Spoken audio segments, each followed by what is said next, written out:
I woke up Mom, and she held me tightly, rocking back and forth on the edge of the bed, murmuring against my hair. When Dad came in, she pulled him down beside her and said, "Oh, Jake, how terrible. Cody's parents. Oh, Jake."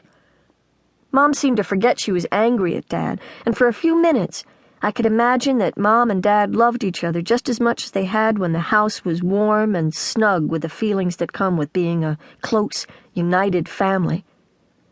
"We have to find Cody," I mumbled. "We will," Dad said. "I contacted the police in Conroe. They had an address for the Garnett's lake house." I could picture uniformed cops knocking at Cody's door, waking him in the darkness with the news about his parents. Strangers telling him. People who wouldn't care. I sat upright, twisting to face Dad. Could we drive to Conroe? Could we break the news to Cody? "He's probably already been told," Dad said, and I groaned.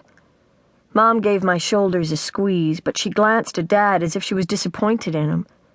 "We should have been there," she said. "He's Holly's friend, Jake. He's just a boy." Dad's jaw stiffened. "Neither of you understand. It's important that Cody be, located as soon as possible." "But strangers," Mom began.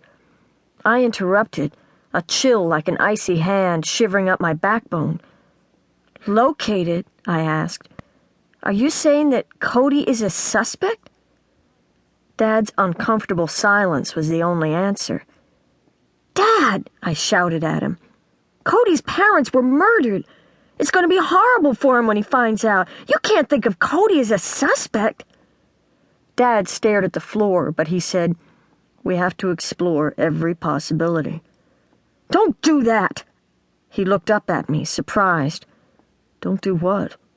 "Don't sound like you're reciting from a police manual. This is Cody we're talking about." I realized that Mom had pulled her arm away from Dad's shoulders and was leaning against me as though the two of us had joined forces against him. "Holly's right," Mom said. "Cody's her friend." Dad heaved himself to his feet. "Cody will get every consideration," he said. "No one's going to accuse him of anything. As of now, we have very little to go on." "I can't believe you're saying these things about showing him consideration, then turning around and accusing him." Dad's chin stiffened again. "In most multiple homicides which involve families, especially when there's no sign of forced entry, the lone survivor is the most logical suspect. You know about the Wainstroth murders, the Colt—" I jumped to my feet, facing Dad. "This is not about old convictions. This is about Cody," I yelled. The bedside phone rang, and Dad swooped up the receiver, pressing it close to his ear. "Campbell here," he mumbled. Holding my breath, I waited, wishing I could overhear what was being said. "Okay," Dad said. "Thanks. I'll get back with you as soon as possible." Slowly he replaced the receiver and looked up at me, his eyes darker and deeper than I'd ever seen them. "That was Conroe PD," he said. His voice was husky, and he cleared his throat a couple of times before he could continue. "Cody was not at his parents' lake house when the officers arrived, and according to their report, there was nothing to indicate he'd been there recently." Frantically, I tried to think of a reason, but thoughts skittered in and out of my head like jagged stabs of light, disappearing before they began to make sense. Maybe the police went to the wrong house. I've been to their lake house, and it's hard to find.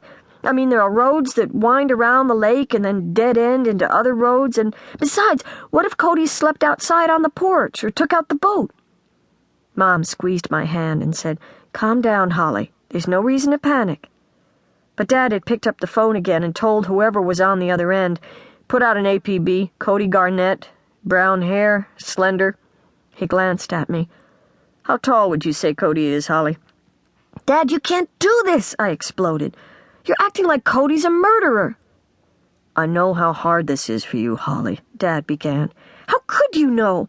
You're determined that Cody's to blame without even finding out what really happened." "Holly, aren't people supposed to be considered innocent until they're proven guilty? Isn't that the way it works? So why are you sending out a bulletin to pick up Cody?" "For his own good," Dad sighed.